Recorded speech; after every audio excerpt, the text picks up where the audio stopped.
안녕하세요. 제가 이번에 가지고 온 종목은 ST팜을 가지고 왔습니다.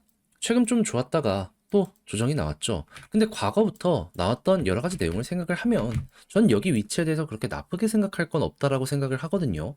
보면 좋을 것들에 대해 풀어보도록 할 테니까 일단 들어가기 전 구독 그리고 좋아요 한 번씩만 꼭 눌러주시면 정말 감사드리겠습니다.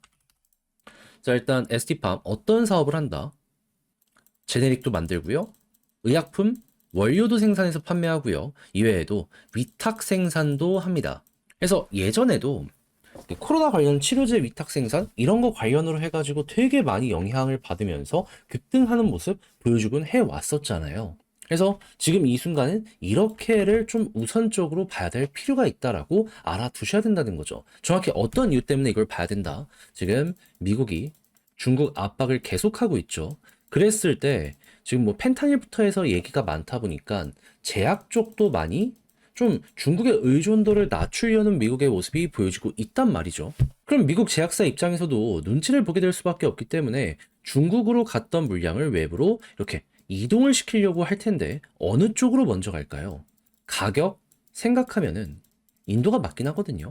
그래서 실제로 첫 번째로 수혜를 받을 것이다라고 얘기가 나왔던 국가가 인도였습니다. 이쪽에 관련 인프라도 굉장히 많이 투자가 되어 있으니까. 그런데 문제는 뭐냐면 위생부터 해가지고 문제가 되는 공장이 너무 많았다라는 거예요. 그러니까 가격이 아무리 저렴해도 이 위생이나 이런 것 때문에 문제가 생겨가지고 환자가 오히려 더 상황이 안 좋아지는 모습이 보여지게 된다면 그거 책임은 결국 제약사가 져야 되다 보니까 이건 안 된다. 학을 뗐던 이러한 기업들도 상당히 많았다라는 겁니다. 그러면 가격이 조금 더 비싸더라도 품질 좋게 만들어줄 수 있는 곳들 한번 눈여겨보게 될 수밖에 없었겠죠. 그때 딱 보여줬던 국가가 어디다? 한국이었다. 한국이 또 퀄리티 있게 끝내주게 또 잘 만들어주잖아요. 근데 ST팜은 이쪽의 대장은 아니어도 나름 괜찮게 포지션을 잡아가고 있네. 네, 그래서 지금 꾸준하게 성장을 하고 있는 걸 보시면 아시겠지만은 이게 어느 정도 통하고 있는 상황이다. 이렇게 보시면 될 것 같습니다. 그런데 지금 트럼프 계속해서 중국 때리는 거 더욱더 키우려는 모습이 보여지고 있죠. 그러면 시간이 흘러가면 흘러갈수록 이건 어떻게 될까요? 네. 제네릭부터 시작을 해서 다양한 의약품의 위탁 생산, 제품이 증가할 가능성이 있기 때문에 우리 입장에선 성장의 시간은 계속되겠구나 라는 걸 첫 번째로 보시면 되고요. 원료도 판매한다라고 했잖아요. 지금 중국이 펜타닐 원료 같은 거를 완제품으로 판매하는 게 아니거든요. 원료를 이렇게 내보내가지고 캐나다랑 이 멕시코에서 강을 거쳐서 미국에 들어가는 거란 말입니다. 근데 미국의 압박 때문에 중국산이 계속 해외로 못 나가게 된다? 이 자리를 잘하면 한국이 조금 점유율을 빼앗을 수도 있을 것 같습니다. 물론 이게 마약이나 이런 쪽으로 가져가는 데 있어서는 이제 잘 조심을 하면서 이제 골라가지고 제품을 공급하긴 해야 되겠죠. 하지만 정상적으로 사용을 하는 곳들도 이 필요한 원료들은 많기 때문에 이것만 조금 끌고 온다라고 하더라도 이 부분은 나름의 기회가 되지 않을까. 그래서 현재는 이 정도의 기대감이 있는 내용들이 계속해서 나오고 있고 그러다 보니까 바닥 찍고 수급 들어오고 올라간 모습이 최근에 들어왔다라고 보시면 됩니다. 근데 오늘은 증시가 좋은데 왜 얘는 빠지고 있냐 궁금할 거잖아요. 작년 실적이 나왔는데 전년 대비 10% 떨어졌거든요. 근데 이 역시 문제가 없다는 것보다 트럼프 이슈는 이제 시작이다.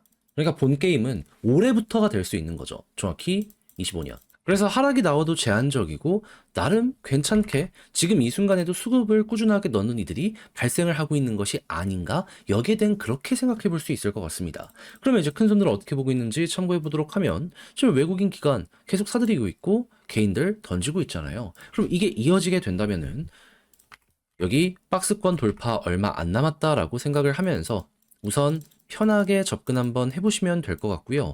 그런 다음에 보통 이렇게 60일선 전환되고 마지막 저항선까지 돌파한 다음에 자리가 잡히게 되면은 지금 매물대도 아래에 쌓고 올리는 거잖아요. 그럼 이때부터 좀 큰 상승이 종종 나오곤 합니다. 그랬을 때 볼린저 상단 여기를 이렇게 타고 올라가는 모습까지 보여주게 된다면 예상 이상의 퍼포먼스가 이때부터 시작이 될 수 있기 때문에 뭐 어디까지 간다라고 장담은 못하더라도 과거 비슷한 케이스가 있을 때마다 일단 1차적으로 10만 5천 원 돌파하게 되면은 11만 원 밴드까지 갔기 때문에 요 사이까지 공략할 수 있는 이 순간이 한 번은 온다라는 생각을 하면서 요 반복되는 거에 몸을 맡겨보시면 좋겠습니다. 그러다가 갑자기 미국 쪽에서 좋은 소식이 더 크게 들려오게 되면은 여기 이상으로 갈 수도 있는 거죠. 근데 그거는 나중에 가서 보는 거고 일단은 요 정도 생각을 해보는 게 어떠한가.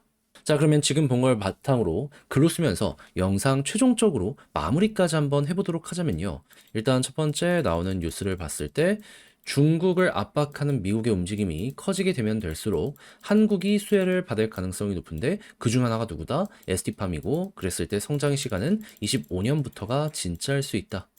그리고 수급적으로 놓고 봤을 때 외국인 기관 계속 들어오고 있는데 이어지게 된다면 최근 상승은 더 커질 수 있으니까 이거 한번 준비해 보시면 좋고요. 지지라인은 크게 보고 481선 보대 61선 전후로 해서 추세가 바뀌는 모습이 보여지게 된다면 좀 더 떨어지더라도 여기 중심으로 방향이 바뀔 수 있다라고 생각하시면 되고요. 그렇게 해서 여기 121선과 볼린저 밴드 상단을 돌파하게 된다면 가장 핵심이 되는 마지막 구간을 돌파를 하는 것이기 때문에 그때부터는 과거에 그랬던 것처럼 여기 10만 5천과 11만 원 밴드를 생각하고 1차 만약에 이 이후에도 수급이나 여러 가지가 더 좋아지는 모습이 보여지게 된다면 추가로 더 가는 것까지 이렇게 해서 끌고 가보는 식으로 ST팜 전략을 구성을 해보시면 좋을 것 같습니다. 해서 보면 좋을 부분들 최종적으로 한번 이렇게 다 적어봤는데 어떻게 도움이 되었을지 모르겠어요. 잘 보셨으면 좋겠고 내용에 만족감 느끼신다면 구독과 좋아요 한 번씩 눌러주시길 부탁을 드리고요. 저는 다음에 더 좋은 영상으로 다시 인사드리겠다라고 말씀드리며 이상 주식 정리해드리는 추정남이었습니다. 끝까지 시청해주셔서 감사드리고요. 여러분들 모두 감기 조심하시길 바라며 그럼 저는 내일 더 좋은 영상으로 뵙도록 할게요.